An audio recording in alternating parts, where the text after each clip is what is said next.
네, 여러분 안녕하세요. 조홍만입니다. 지난 시간에는 이제 우리가 그 논증에 이제 그 두 가지 종류가 있었죠. 연역하고 귀납이 있었습니다. 그래서 이 두 논증의 공통점과 차이점을 좀 살펴봤고, 그리고 연역 논증에 또 세 가지 논증이 있었죠. 뭐 정언 논리라든가 명제 논리, 수로 논리가 있었고, 귀납 논증에는 그 귀납적 일반화, 통계적 3단 논법, 유비 논증, 인과 논증, 그 외에도 우리가 이제 가설 연역법, 기류법 이런 것들에 대해서도 얘기를 좀 해봤습니다. 뒤에 가서 더 자세히 하겠습니다만, 오늘은 그 연역 논증에서 특히 우리가 그 타당성과 건전성에 대한 얘기를 좀 할 겁니다. 사실 크게 얘기하면 참이라고 하는 것과 거짓 문제를 좀 얘기를 할 거고, 그리고 이제 타당성, 건전성, 우리가 연역 논증에서 가장 핵심적인 사안은 이 타당성과 부당성이거든요. 그게 이제 연역 논증의 매우 중요한 특징이기도 하죠. 바로 들어가기 전에 지난 시간에 이제 여러분들한테 제가 내드렸던 문제가 있는데, 그 문제를 간단하게 한번 살펴보고 본문으로 좀 들어가 보겠습니다. 자, 여러분들이 이제 연역하고 귀납의 그 대표적인 예들, 대표적이랄 것도 없지만 검색을 해보시면 연역과 귀납의 특징을 갖고 있는 그런 예들을 아마 여러분들이 쉽게 찾으실 수 있을 겁니다. 막상요, 이런 아주 좋은 예들을 여러분들이 만드시려고 하면요, 어렵습니다. 근데 워낙 앞서서 고생해서 만드신 분들이 많이 계시거든요. 그러니까 그런 것들을 잘 가져다가 여러분이 쓰시면 되니까 너무 그렇게 힘들게 만드실 필요는 없습니다. 워낙 많은 자료들이 있어서 그렇습니다. 두 번째로는 이제 여기 다음 글을 읽고서 어떤 사람의 행동 A가 의지 박약으로 인한 행동이 되기 위해 A를 행해야 하는 시점에 필요한 구성 요건 두 가지를 한번 밝혀보는 겁니다. 이게 좀 주관식 문제인데요. 객관식으로 여러분께 드렸으면 아마 훨씬 더 쉽게 찾으실 수 있으셨을 텐데요. 간단히 말씀드리면 이 의지 박약이라고 하는 아주 독특한 독특한 특징을 가진 행동들이 있습니다. 역사적으로는 이제 소크라테스가 플라톤의 이제 프로타고라스라는 대화편에서 이것이 이제 얘기가 되면서 아리스토텔레스의 니코마코스 윤리학까지 연결이 되고 이러면서 상당히 현대에서도 유명한 어떤 현대 윤리학자들도 이 문제를 데이비슨이라든가 아니면 RM 헤어나 이런 사람들이 막 다루고 그랬거든요. 이거 우리가 그냥 너무 이렇게 어렵게 얘기해서 그렇지, 사실상 일상 속에서 우리가 자주 범하는 그러한 일들입니다. 이게 의지 박약이라고 이렇게 번역했는데, 지금은 이렇게 자제력 없음 이런 식으로 또 얘기를 하기도 하죠. 여기 보면 이제 여러분 대표적으로 아크라시아라고 이렇게 나와 있죠. 술을 마시지 않는 것이 자신에게 최선이라고 생각하면서도 술을 마시는 사람을 우리는 의지 박약하다고 말한다. 아마 여러분들이 이번에 한가위를 이제 지나면서 모르겠습니다. 각자 또는 주변에 계신 분들이 이거 건강에 안 좋은데 이러면서 그러셨을 수 있죠. 이게 원래 자제해야 되는데 그게 좀 안 되는 경우들. 그러니까 이걸 우리가 이제 보통 의지 박약, 아크라시아, 자제력 결핍 이렇게 얘기한다고 하는데, 이 내용을 여러분들이 쭉 읽어보시면 이 의지 박약 행동이 되기 위한 어떤 필요 조건들이 있다는 거예요. 그것을 우리가 찾아보는 겁니다. 여기 이제 두 가지의 요건이 있다고 그랬는데, 사실 그렇게 아주 어렵진 않아요. 여기 보면은 밑에서 세 번째 줄에 보면요, 술 마시는 게 건강에 해롭다라고 하는 믿음도 있고요, 또 건강에 대한 욕구도 있고, 그런데도 불구하고 이 음주를 자발적으로 선택을 한다면 이게 바로 의지 박약이다라고 했죠. 이걸 잘 정리해 보면은요, 결국에 무엇이 최선인지 알고 있어요. 거기에 대한 생각도 있고 믿음도 있고 욕구도 있습니다. 그런데 그 최선의 것과 반대되는 행동을 이제 선택하게 되는 것, 그것도 자발적으로 그런다는 거죠. 그럴 때 우리가 이걸 의지 박약이다, 자제력 결핍이다 이렇게 얘기한다라고 하는 겁니다. 지금 말씀드린 게 이제 두 가지 성립 요건이죠. 제가 이런 말씀을 왜 드리냐면 이게 사실상 뭐 굉장히 인간에게 이제 비난할 만한 그러한 행동이라고 많이들 이성 중심주의 이제 윤리학에서는 그랬죠. 근데 여러분 사실은요, 사람은요 자기 속마음을 잘 몰라요. 예. 우리가 그것이 나쁘다는 거 알면서, 그리고 그것이 최선이라는 거 알면서도 우리의 상황들이 또 근데 녹록지가 못하거든요. 사람은 굉장히 복잡한 존재다라고 하는 거를 여러분들 좀 알고 계시면 좋겠고, 지금 현대에 와서는 그래가지고 더 다른 방향의 논의들도 많이 있습니다. 그냥 뭐 자책하지 마시라고. 예, 여러분들이 이게 정말 최선의 길이라는 거를 여러분들이 알고 있지만 도대체 내가 내 마음을 모르겠어. 왜 내가 그 일을 하지 않고 다른 일을 하지? 그거는 여러분만 그러시는 게 아니라 아주 위대한 사도 바울도 그런 고백을 한 적이 있습니다. 그러니까 너무 자책하지 마시고 그냥 그런 차원에서 한번 여러분께 소개해 드린 겁니다. 이게 제3회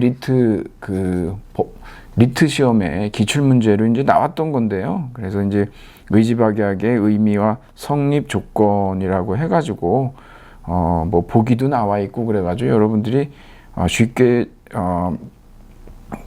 답을 찾으실 수는 있으셨을 겁니다. 그러니까 의지박약을 구성하는 조건에는 행동하는 순간 그 행동이 최선이라는 거를 알고 있죠.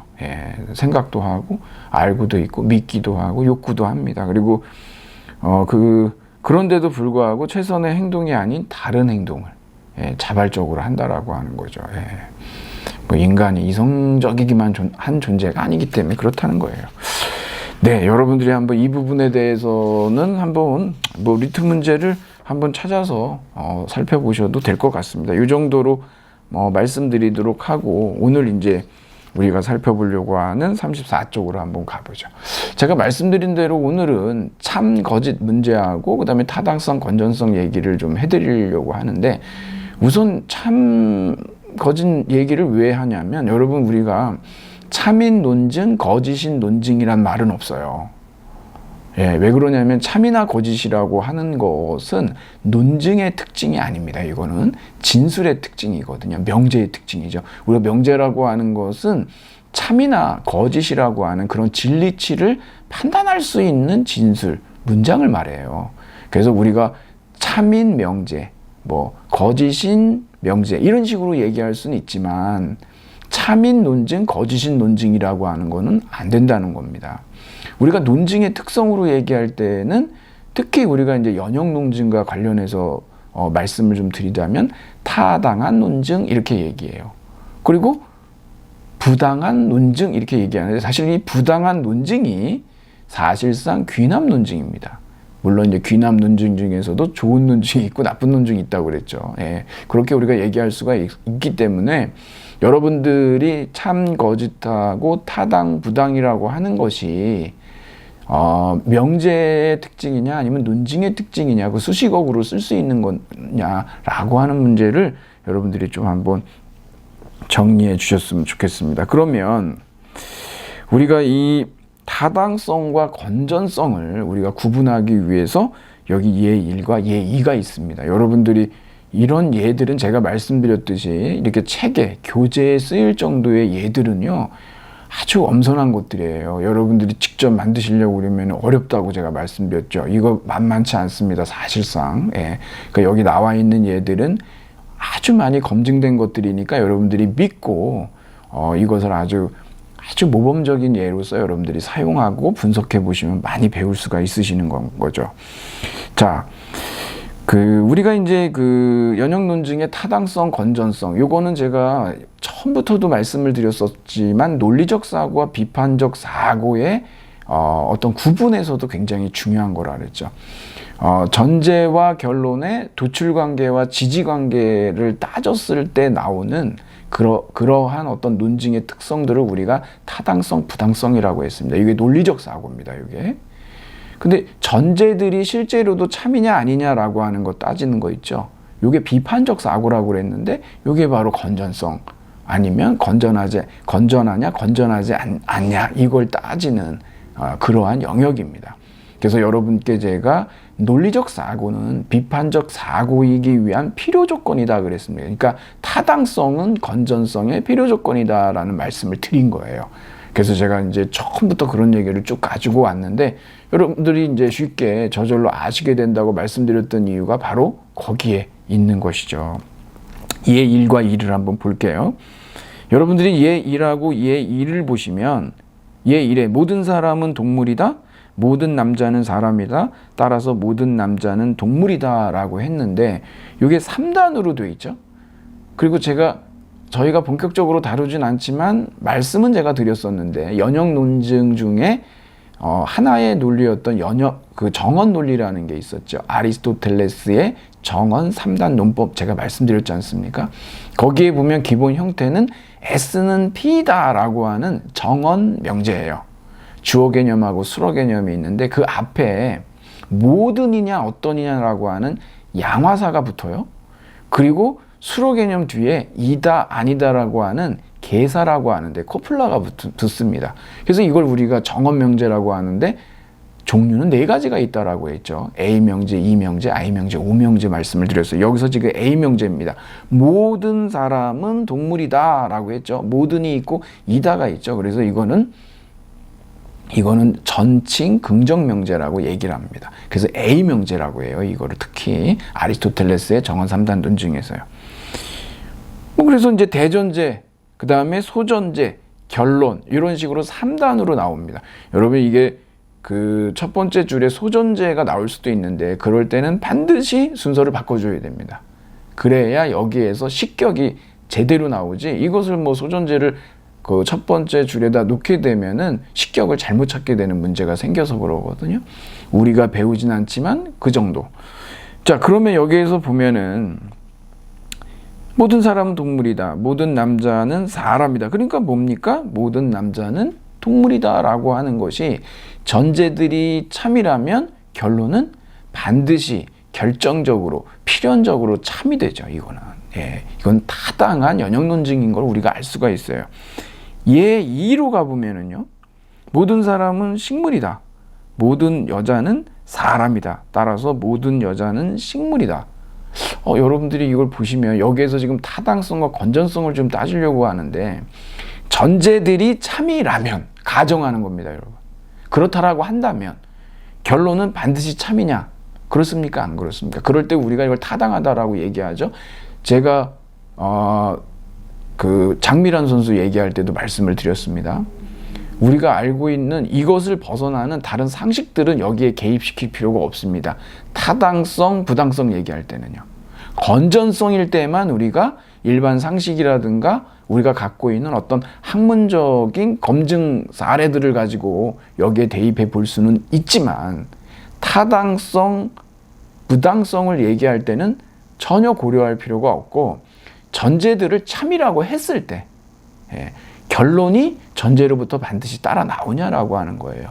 예 2를 보시면 모든 사람은 식물이다. 이거 참이라고 하는 겁니다. 이게.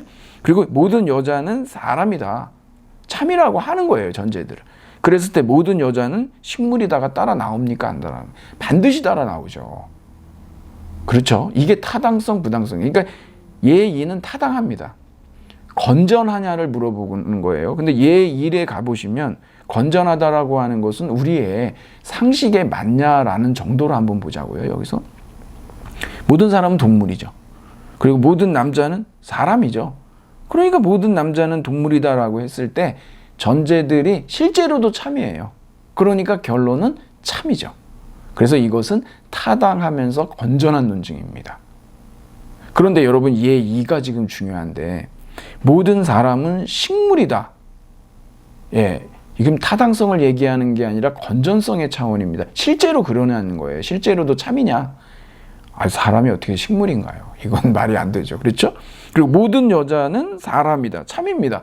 결론은 어떤가요? 모든 여자는 식물이다. 라고 이거 결론 거짓이죠.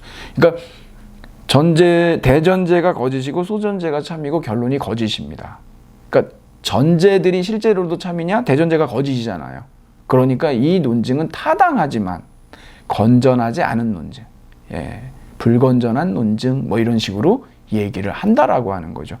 여기에 대한 얘기가 지금 35쪽에 여러분 나와 있는 거예요. 타당성, 부당성이라고 하는 것은 argument form, 그러니까 논증 형식만 본다 그랬죠. 지금 우리가 이 논증 형식은 정원 3단 논증이기 때문에 따져보지를 여기서는 않을 건데, 우리가 이제 명제 논증을 다음 시간에 그 명제 논증에 많은 타당한 명제 논증들이 있고 부당한 명제 논증들이 있는데 그걸 우리가 살펴볼 거거든요. 오늘도 나올 겁니다만 그 형식에 어떤 그 예를 넣더라도 그것은 타당한 논증이 되거나 부당한 논증이 되는 거예요.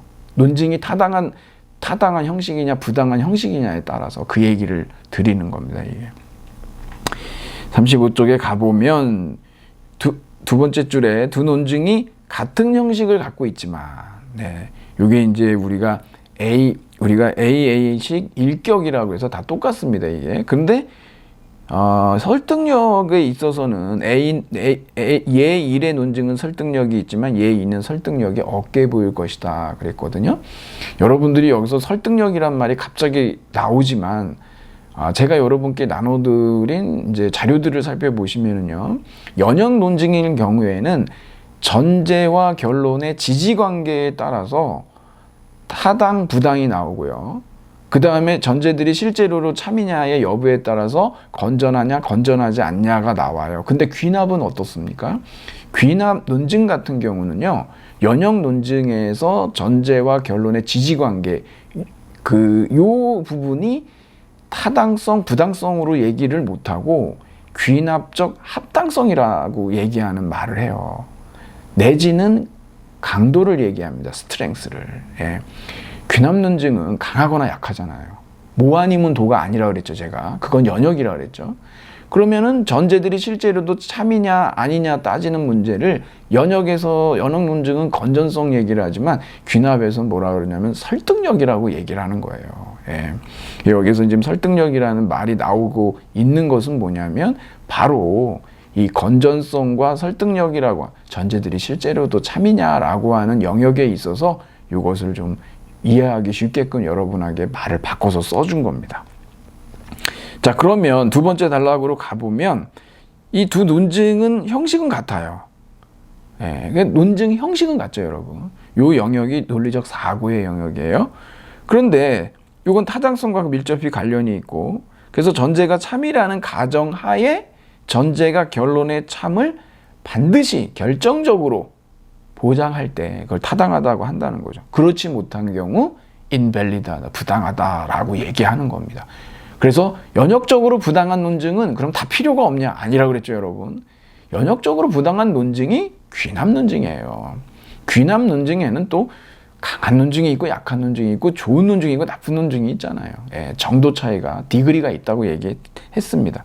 그래서 여러분들이 이걸 쭉 읽어보시면, 그런데 마지막 단락으로 이렇게 가보시면요, 타당성에 관한 한 전제가 실제로 참인지는 중요하지 않다. 여러분이 아마 우리가 이번 시간에 관건이 되는 건 뭐냐면 도대체 이게 무슨 뜻일까? 이게 좀 어렵습니다. 근데 여러분들이 이것을 어떻게 해서든지 구분하실 수 있도록 해드리는 게 이번 시간에 이 목적인데, 타당성, 부당성은요, 전제들이 참이라고 했을 때 가정하는 거예요. 결론이 반드시 참이냐 아니냐라고 하는 거예요. 그게 예2를 보시면 나오죠. 예2를 보면 우리가 이거 상식이 안 맞습니다. 이 진술들의 참거짓을 따지면. 근데 그렇게 보지 말자는 거예요. 참이라고 했을 때라는 거죠. 형식만 가지고 보자는 거예요. 그랬을 때 결론이 따라 나오냐, 반드시 나오냐, 따라 나오죠. 그래서 타당한 겁니다. 실제로 전제들이 참이냐 아니냐는 안 따져요.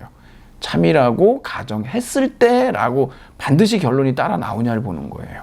이걸 여러분들이 잘 구분을 해 두셔야 되고, 이것이 좀 여러분들한테 혼란스러우실 수가 있습니다.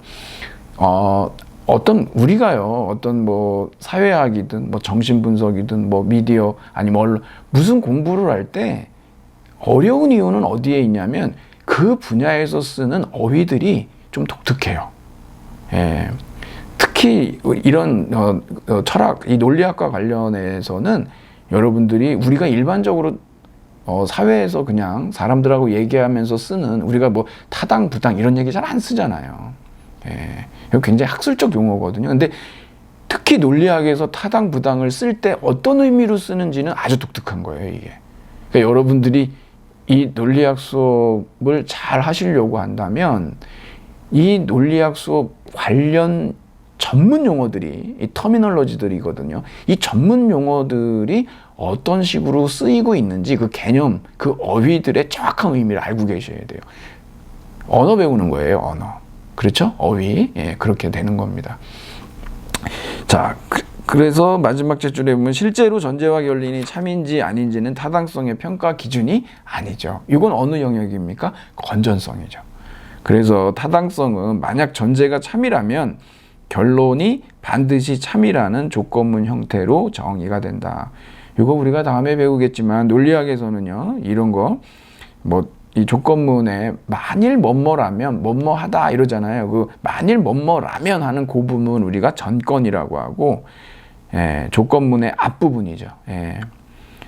이런 그 전건이라고 부르는 조건문의 앞부분은 가정에 해당하고 그것이 반드시 참일 필요는 없다. 우리가 이제 진리표를 보면 그걸 알 수가 또 있는데, 그리고 이제 뒤에 나오는 부분은 후건이라고 그러죠. 그러니까 이게 우리는 전건을 참이라고 가정하고, 예, 그러고서 결론이 반드시 따라 나오냐 따라 나오지 않냐를 살펴본다는 겁니다. 이걸 우리가 연역 논증의 타당성, 부당성 영역이라고 얘기하는 것이죠.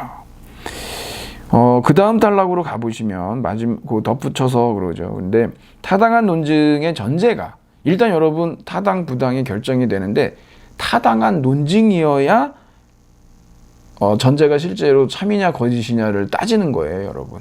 부당한 논증이면 따질 필요가 없어요. 왜? 건전하지 않은 논증이거든요. 제가 여러분께 제공해드린 자료들을 보시면 나올 겁니다. 연역 논증이 있는데 타당한 논증과 부당한 논증으로 구분이 됩니다. 부당한 논증이다? 묻고 따지고 할 필요가 없어요. 무조건 건전하지 않은 논증이에요. 근데 타당한 논증이다 그러면 이제 또 따져봐야 돼요. 이게 건전한 논증이냐 아니면 건전하지 않은 논증이냐. 건전한 논증은 뭐라고 그랬습니까? 실제로 전제가 참인 경우, 그래서 실제로 결론도 참이에요. 이럴 때 우리가 건전하다라고 얘기하는 거죠. 그런데 그렇지 못하다라고 했을 때, 즉 뭡니까? 타당하지만 전제들이 실제로 참은 아니에요. 우리가 예 2에서 봤죠. 그럴 때 우리가 건전하지 못하다 또는 불건전하다. 불건전, 도덕성이 여기서 왜 나올까 이런 생각이 드는데, 우리가 번역하다 보니까 그러는데 뭐 valid, invalid, sound, unsound 이런 식으로 이제 쓰는 거죠. 이제 그래서 이제 우리가 그렇게 번역을 하는 건데, 뭐 도덕성하고는 상관이 없습니다. 이거는. 그러니까 우리가 그 좋은 논증에 두 가지 조건이 있다 그랬죠. 예, 그건 뭐냐 그러면은 일단 타당해야 되고요. 타당성이고. 그 다음에 뭐냐면은 전제들이 실제로 그러니까 건전해야 됩니다. 그러니까 타당하면서 건전한 논증이 좋은 논증이에요. 그렇죠? 부당한 논증은 좋은 논증이 아니죠. 그리고 타당한 논증이지만 건전하지 않은 논증이다. 이것도 좋은 논증은 아니죠. 좋은 논증은 두 가지 조건을 다 충족해야만 하는 거예요. 예. 그래서 타당해야 되고 또 건전해야 한다라고 하는 겁니다. 자, 이렇게 해서 여러분께 좀 설명을 좀 드렸는데, 이렇게 끝내버리면은 좀 잘 와닿지가 않거든요. 그래서 제가 이제 여러분들한테 우리가 이제 문제를 지금 제가 이제 여러분하고 나눠드린 안내문에, 수업 안내문에 이제 몇 가지 문제들이 좀 있는데, 이것을 여러분들하고 이제 좀 풀 거거든요. 그러니까 여러분이 지금 좀 잠깐 시간을 좀 이걸 멈추시고 한번 풀어보세요. 저는 여러분들이 지금 다 푸셨다라고 전제하고 그리고서 제가 한번 그럼 같이 해결을 해보도록 하겠습니다. 제가 여러분께 드린 자료하고 그리고 특히 여러분 그 표가 있어요. 그 표를 여러분이 가만히 보시면 어떻습니까? 여기 타당한 논증, 부당한 논증이 있는데 우리가 생각하듯이 전제와 결론이 다 거짓이면 타당한 논증이 불가능할 것 같잖아요. 어떻습니까, 여러분? 전제와 결론이 다 거짓이어도 타당한 논증이 가능해요. 심지어는 어떻습니까? 전제와 결론이 다 참인데도 부당한 논증도 가능해요. 부당한 논증이 있을 수 없을 것 같지만 그렇죠. 그러니까 여러분들이 안 되는 건 딱 한 가지예요. 전제가 참이라면 결론은 어때야 됩니까? 반드시 참이어야 그것이 바로 타당한 논증인데 전제가 참인데 결론이 거짓인 타당한 논증, 그건 불가능해요. 있을 수 없는 거예요. 그건 부당한 논증이기 때문에 우리가 연역 논증의 정의상 그 타당성 정의상 전제가 참이라면 결론이 반드시 참이어야 되죠. 근데 전제가 참인데 결론이 거짓인 타당한 논증은 불가능해요. 이 정의를 여러분들이 꼭 염두에 두셔야 됩니다. 이걸 바탕으로 해가지고 한번 문제를 풀어보도록 하겠습니다. 자, 다음 진술들이 참인지 거짓인지 답하세요. 이렇게 돼 있는데 여러분, 타당하지만 건전하지 않은 논증이 가능하다. 참입니까? 거짓입니까? 타당성, 건전성 다르다고 그랬죠. 타당해요. 그러면 타당하냐, 아니 건전하냐, 건전하지 않냐가 따질 수 있잖아요. 그러니까 타당하지만 건전하지 않은 논증은 가능하죠. 타당하고 건전한 논증도 가능하지만 타당하지만 건전하지 않은 논증도 가능해요. 왜? 전제들이 실제로 참여해야 되는데 전제 중에 거짓이 있다면 그거는 건전하지 않은 논증이에요. 타당하지만. 두 번째, 결론이 참인 논증은 건전한 논증이다 그랬는데 여러분, 건전한 논증이라고 하는 것의 특징은 뭐예요? 일단 타당해야 됩니다. 그리고 두 번째는 뭐가 됩니까? 전제들이 참여해야 되죠. 실제로도 거짓입니다. 아시겠죠? 세 번째, 타당한 논증의 전제들은 결코 거짓이 아니다 그랬는데 여러분, 여기 타당한 논증, 타당, 부당을 얘기할 땐 전제들이 실제로 참이냐 거짓이냐는 우리가 따지지 않지 않습니까? 그렇기 때문에 이것은 거짓이에요. 전제들도 참이고 결론도 참인 논증은 건전한 논증이다. 여러분 어떻습니까? 전제도 결론도 다 참인데 부당한 논증 가능합니까? 가능하지 않습니까? 가능하죠. 그렇기 때문에 반드시 이것이 그 전제들이 참이고 결론도 참인 논증이 건전한 논증이라는 결론은 따라 나오지 않습니다. 왜? 부당한 논증도 가능하기 때문에. 그러면 당연히 건전하지 않은 논증이기 때문에 그렇죠. 그리고 다섯 번째로 가보시면 참인 결론은 거짓인 전제들로부터 타당하게 도출될 수 없다 그랬는데 여러분, 이 타당 부당이라고 하는 것은 지금 그 전제가 결론이고 참이고 이것하고 무관하지 않습니까? 그렇죠? 그리고 우리가 여기 표를 그려서 아시다시피 거짓인 전제로부터 참인 결론이 타당하게 도출될 수가 있다라고 하는 것을 우리가 도표에서 확인할 수가 있죠.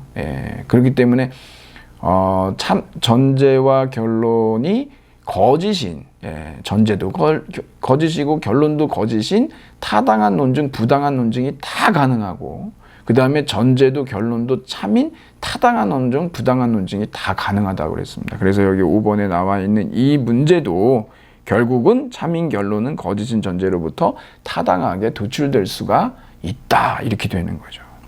1번 참이고 2번은 거짓이고 3번도 거짓, 4번도 거짓, 5번도 거짓이네요. 네. 자, 여기에서 우리가 이제 끝내지는 않고 2부에서 연습 문제를 좀 더 풀어보고 그리고 한번 과제도 한번 해결해 보면서 우리가 연역 논증의 타당성과 건전성에 대해서 완전히 좀 정리하고 넘어가도록 그렇게 하겠습니다. 그러면 여러분 잠시 후에 2부에서 뵙도록 하겠습니다.